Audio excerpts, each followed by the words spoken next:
First security, global, union, Exim কিংবা social ইসলামী bank, এই 5 ব্যাংকে যদি আপনার টাকা জমা থাকে বা আপনি যদি এই ব্যাংকগুলোতে চাকরি করে থাকেন কিংবা ব্যাংকের শেয়ার হোল্ডার হন, তাহলে এই ভিডিওটা অবশ্যই আপনার জন্য।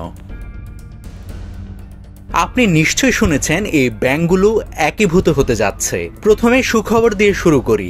এই 5 ব্যাংকে যাদের টাকা আছে তাদের জন্য একটা ভালো সংবাদ আছে। এই ব্যাংকগুলো থেকে নভেম্বরের শেষ দিক থেকে টাকা তুলতে পারবেন, যা এতদিন অনেকাংশে বন্ধ ছিল। তবে শর্ত হলো একবারে অ্যাকাউন্ট থেকে তুলতে পারবেন সর্বোচ্চ 2 লক্ষ টাকা। এর বেশি টাকা যাদের তোলার প্রয়োজন তাদের জন্য নির্দেশনা আসবে খুব শীঘ্রই। শরিয়া ভিত্তিক নিয়মে চলা বিপর্যস্ত এই 5 ইসলামী ব্যাংকের প্রায় 75 লক্ষ আমানতকারীর 1,42,000 কোটি টাকা জমা রয়েছে। এই অর্থের নিরাপত্তা নিশ্চয়তা দিয়ে কেন্দ্রীয় ব্যাংকের গভর্নর জানিয়েছেন, ব্যাংকগুলো যেহেতু সরকারের অধীনে যাচ্ছে তাই আমানতকারীদের আমানত সম্পূর্ণ নিরাপদ। এর আগেও একীভূত হওয়ার সিদ্ধান্তের পর ব্যাংকগুলোতে টাকা তোলার বাড়তি ভিড় দেখা গেছে। সেটা যেন না হয় সেজন্য গভর্নর অনুরোধ করেছেন যাদের প্রয়োজন তারাই যেন শুধুমাত্র টাকা তোলেন। এর আগে 5ই নভেম্বর ব্যাংকগুলোর পর্ষদ ভেঙে দিয়ে প্রশাসক বসানোর সিদ্ধান্ত নেয় বাংলাদেশ ব্যাংক। এমন ঘোষণার পর 5 ব্যাংকের 761 শাখার 18,000-এর বেশি কর্মীর কপালে চিন্তার ভাঁজ পড়েছে। যাদের বেতন ভাতার পেছনে বছরে লাগে 2 কোটি টাকা। তবে চিন্তা হওয়াটা একেবারে অমূলক না। এর আগে ইসলামী ব্যাংক বাংলাদেশে 200 কর্মী ছাঁটায় এবং 4,000-এর বেশি কর্মীকে ওএসডি করার ব্যাপারটা তো কেউ ভুলে যায়নি।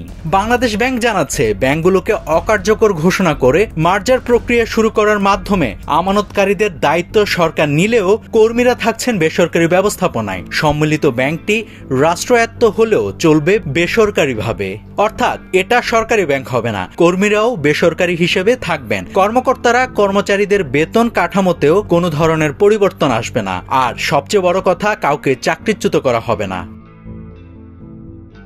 এবার আসা যাক শেয়ার প্রসঙ্গে। শেয়ার হোল্ডারদের ভবিষ্যৎ নিয়ে পুঁজিবাজারে থাকা সব জল্পনা কল্পনার অবসান হয়েছে 6 নভেম্বর সকালে। নিয়ন্ত্রক সংস্থা বিএসইসি জানিয়েছে, একীভূত হওয়ার প্রক্রিয়ায় থাকা শরিয়া ভিত্তিক 5 ব্যাংকের শেয়ার লেনদেন অনির্দিষ্ট সময়ের জন্য স্থগিত থাকবে। জানিয়ে রাখা ভালো, এই ব্যাংকগুলোর মোট ঋণ আছে 1,93,000 কোটি টাকা, যার মধ্যে 1,47,000 কোটি টাকায় এখনো খেলাপি।